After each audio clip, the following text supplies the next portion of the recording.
যে কোনো উৎসব, পুজো কিংবা অতিথি আপ্যায়নে মিষ্টি ছাড়া কিন্তু আমাদের একদমই চলে না। আর সেই মিষ্টি যদি নিজের হাতে বানানো হয় তাহলে তো আর কোনো কথাই নেই। মিষ্টির দোকানে গেলে এই হলুদ টুকটুকে কেশর প্যাড়াগুলো আমাদের সকলেরই খুব পছন্দ হয়।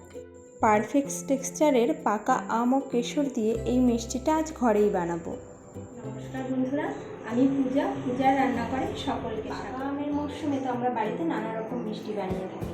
তো আজকে আমি আপনাদের সাথে পাকা আম দিয়ে এমন একটি মিষ্টির রেসিপি শেয়ার করে নেব যেটা মুখে দিলেই মিলিয়ে যাবে এবং একবার বানালে বারবার খেতে মন চায়। চলুন তবে দেরি না করে রেসিপিটি ঝটপট শুরু করি। এই মিষ্টিটি বানানোর জন্য প্রধান উপকরণ হলো ছানা। আমি এখানে নিয়েছি 1 লিটার দুধ। দুধটাকে ভালো করে জাল দিয়ে নিচ্ছি।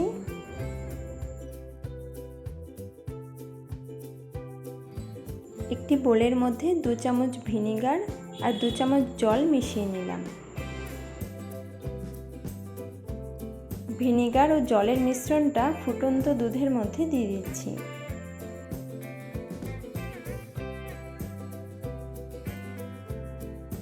গ্যাসের আঁচ লোতে রেখে আলতো হাতে নেড়ে দিচ্ছি। দেখতেই পাচ্ছেন দুধ থেকে কত সহজেই ছানা কেটে আলাদা হয়ে যাচ্ছে।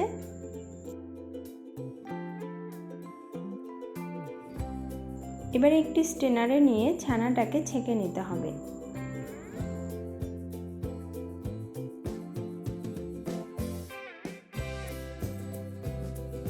জল দিয়ে ছানাটাকে ভালো মতো ধুয়ে নিচ্ছি যাতে এর মধ্যে ভিনেগারের টক ভাব না থাকে। 1 লিটার দুধ থেকে এখানে প্রায় 250 গ্রাম মতো ছানা হয়েছে। জল ছাড়ানো ছানাটাকে একটি প্লেটে নিয়ে হাত দিয়ে এইভাবে একটু আলাদা করে নিয়েছি। মিষ্টি বানানোর জন্য নিয়েছি একটি পাকা আম। আমি এখানে হিমসাগর আম নিয়েছি, আপনারা চাইলে যে কোনো আম নিয়ে নিতে পারেন।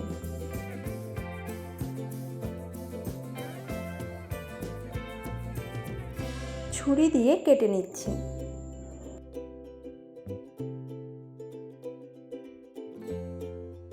এইভাবে কেটে নিলে খোসা থেকে আম সহজেই আলাদা করে নেওয়া যায়।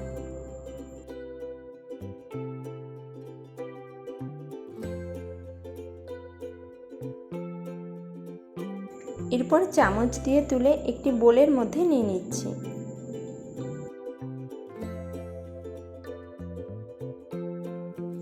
দেখুন কত সহজেই খোসা থেকে আম তুলে নেওয়া যাচ্ছে।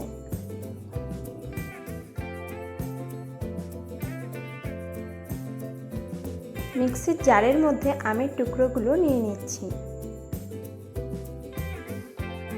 সাথে ছানাগুলোকেও দিয়ে দেব।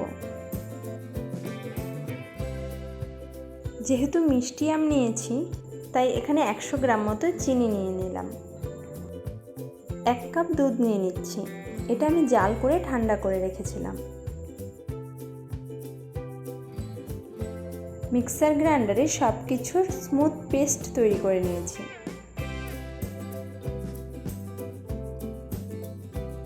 একটি বোলের মধ্যে নামিয়ে নিচ্ছি।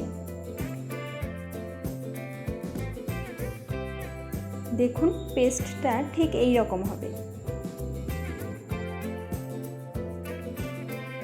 এবারে একটি প্যান বসিয়ে দিয়ে দিলাম কিছুটা ঘি।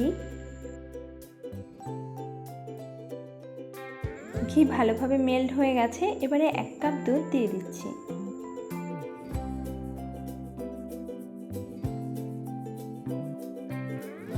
একটু ফুটে উঠলে 1 কাপ পরিমাণ মানে এখানে 250 গ্রাম গুঁড়ো দুধ অ্যাড করছি।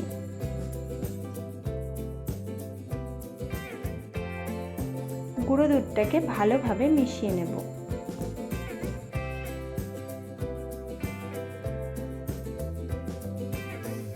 স্প্যাচুলা দিয়ে গুটলিগুলোকে এইভাবে মিশিয়ে নেব।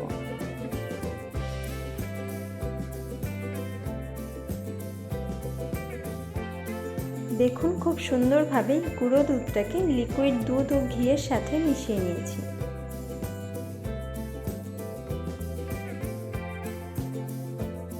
এখন ছানা ও আমের এই পেস্টটাকে প্যানের মধ্যে নিয়ে নিচ্ছি। নেড়েচেড়ে ভালো করে মিশিয়ে নেব।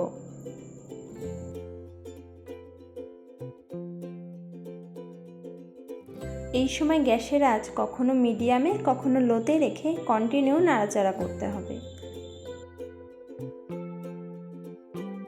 কিছুটা কেশর দিয়ে দিলাম, এতে মিষ্টিগুলোতে যেমন সুন্দর একটা কালার আসবে তেমনি দারুণ একটা সুঘ্রাণও বের হবে।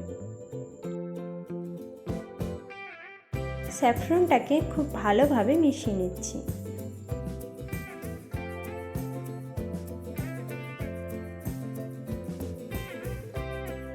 গ্যাসের ফ্লেম মিডিয়ামে রেখে ছানা ও আমের মিশ্রণটাকে অনবরত নাড়াচাড়া করে নিচ্ছি। এই সময় থামলে চলবে না, কন্টিনিউ নেড়েচেড়ে যেতে হবে, নয়তো প্যানে লেগে যাওয়ার ভয় থাকবে। দেখতেই পাচ্ছেন কতটা সুন্দর কালার চলে এসছে এবং মিশ্রণটা অনেকটাই টেনে এসেছে।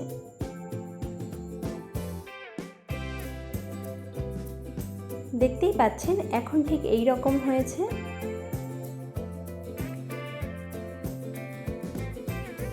এবার একটি প্লেটের মধ্যে নামিয়ে নিচ্ছি।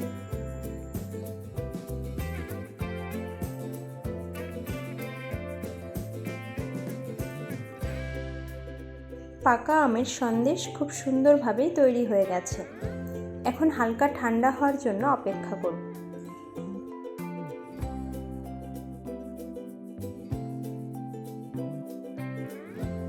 এদিকে মিষ্টিতে দেওয়ার জন্য কিছুটা পেস্তা বাদাম কুচি করে নিচ্ছি।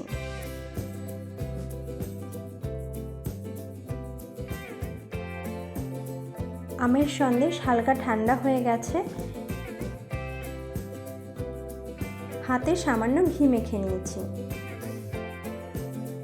এখান থেকে কিছুটা চামচে করে নিয়ে এইভাবে গোল করে নিতে হবে।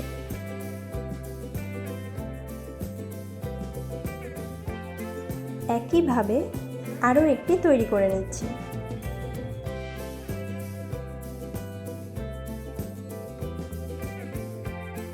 আশা করি দেখে বুঝতেই পাচ্ছেন বন্ধুরা কত সহজেই মিষ্টিগুলো তৈরি করা যাচ্ছে।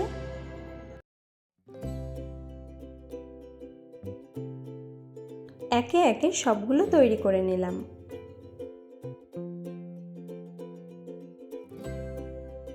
এইবার এগুলোকে প্যারার শেপ দিয়ে নিচ্ছি।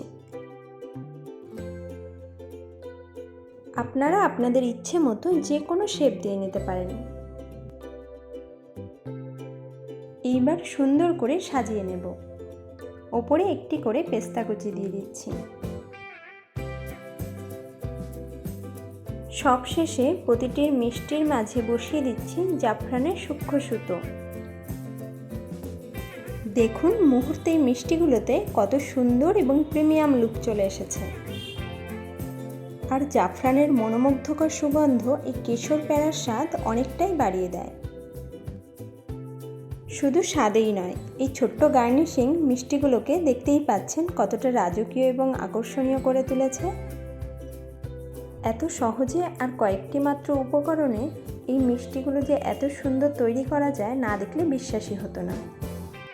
ভালোবাসা আর যত্ন দিয়ে তৈরি এই মিষ্টিগুলো আপনাদের সকলের মন জয় করুক, এটাই আমার কামনা। আপনারাও বাড়িতে বানিয়ে দেখুন আর কমেন্টে লিখে জানান কেমন হয়েছে।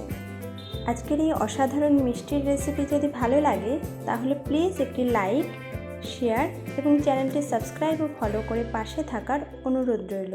আবারও দেখা হবে নতুন রেসিপির সাথে। ধন্যবাদ।